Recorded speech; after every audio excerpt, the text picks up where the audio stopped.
नमस्कार, मी डी.टी. आंबेगावे, मुख्य संपादक सत्य पोलीस टाइम्स। सामान्य जनतेचा आवाज बुलंद करण्यासाठी सत्य पोलीस टाइम्स या चॅनेलला आत्ताच सबस्क्राइब करा। तळे विभाग शिक्षण प्रसारक मंडळाचे कला वाणिज्य व विज्ञान कनिष्ठ महाविद्यालय तळा येथे रक्षाबंधन हा सण मोठ्या उत्साहात साजरा करण्यात आला। यावेळी प्राध्यापक पाटील यांनी रक्षाबंधनाचे महत्त्व पटवून दिले। या प्रसंगी सर्व प्राध्यापकेतर कर्मचारी व विद्यार्थी उपस्थित होते। यावेळी विद्यार्थिनींनी विद्यार्थ्यांना राखी बांधली व विद्यार्थ्यांनी बहीण भावाचे नाते दृढ केले। रक्षाबंधन हा एक महत्त्वाचा भारतीय सण आहे, जो भावंडांमधील प्रेमाचे प्रतीक मानला जातो। विशेषतः भाऊ बहिणीच्या नात्याचे रक्षण करण्याच्या वचनाशी तो जोडलेला आहे। बहिणी आपल्या भावाच्या हातावर राखी बांधतात आणि त्याच्या आयुष्याच्या सुख समृद्धी आरोग्यासाठी प्रार्थना करतात। याच्या बदल्यात भाऊ तिचे रक्षण करण्याचे वचन देतो आणि तिला गिफ्टही देतो। हा सण कुटुंबातील बंध दृढ करतो, स्नेह आणि एकतेचा संदेश देतो। कधी कधी ही राखी केवळ भावंडांना नव्हे तर शेजारी, मित्र, सैनिक, शिक्षक, पोलीस यांनाही बांधली जाते, जेणेकरून समाजात भक्कम बंध तयार होतात।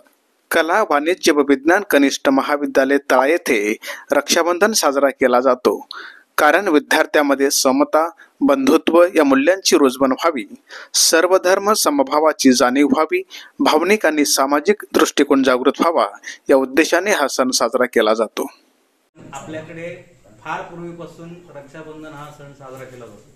रक्षाबंधन सण कसा साजरा होतो त्याची छोटीशी गोष्ट आहे, 2 मिनिटात मी सांगतो। जास्त श्रीकृष्ण सगळ्यांना माहिती आहे। श्रीकृष्णाच्या पत्नीचं नाव होतं रुक्मिणी आणि त्यांनी द्रौपदीला आपली बहीण मानलं। एकदा दरबार भरलेला होता, रुक्मिणी शेजारी बसलेली होती आणि द्रौपदी अशी कोपऱ्यात उभी होती।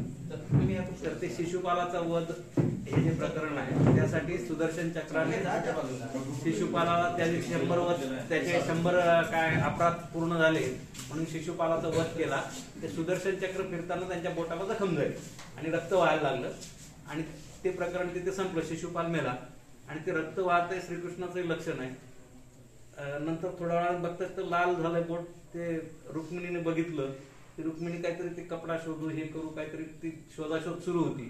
तेवढ्यात द्रौपदी कोपऱ्यात उभी होती, ती पटकन आली आणि आपल्या जो साडी आहे त्याचा पदर तिने फाडला आणि तात्काळ त्या बोटाला बांधलं आणि ती म्हणाली की म्हणजे ते बांधलं आणि श्रीकृष्ण म्हणाला, बघ माझी पत्नी शेजारी बसली, तिला दिसतंय पोटातनं रक्त येते, पण ती गेली काहीतरी कपडा शोधायला, तोपर्यंत माझ्या बहिणीने माझं रक्षण केलं, तर याच्या बदल्यात मी तुझं आयुष्यभर रक्षण करेन असं श्रीकृष्णाने तिला वचन दिलं। आणि ज्यावेळेला वस्त्रहरणाचा तो सीन होतो त्यावेळेला अखंड वस्त्र पुरून द्रौपदीची इज्जत त्या मानलेल्या श्रीकृष्ण या भावाने वाचवली। त्याची कथा तुम्हाला सगळ्यांना माहिती आहे। तेव्हापासून रक्षाबंधन हा सण आपल्या भारतीय संस्कृतीमध्ये साजरा केला जातो।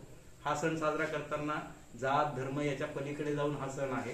त्याचं कारण असं की बहिणीचं रक्षण करण्याची जबाबदारी ही भावावर टाकलेली, की भावाला राखी बांधायची, म्हणजे रेशमाचा धागा बांधला की त्याची जबाबदारी की आयुष्यभर त्याने तिचं रक्षण करायचं, तिचं जे काही असेल सुखदुःख त्याच्यात सगळ्या ठिकाणी धावून जायचं, अशी ती जबाबदारी बहीण भावाला देते आणि भावाने ती निभवायची असते।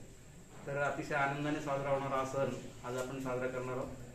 सामान्य जनतेचा बुलंद आवाज, सत्य पोलीस टाइम्स।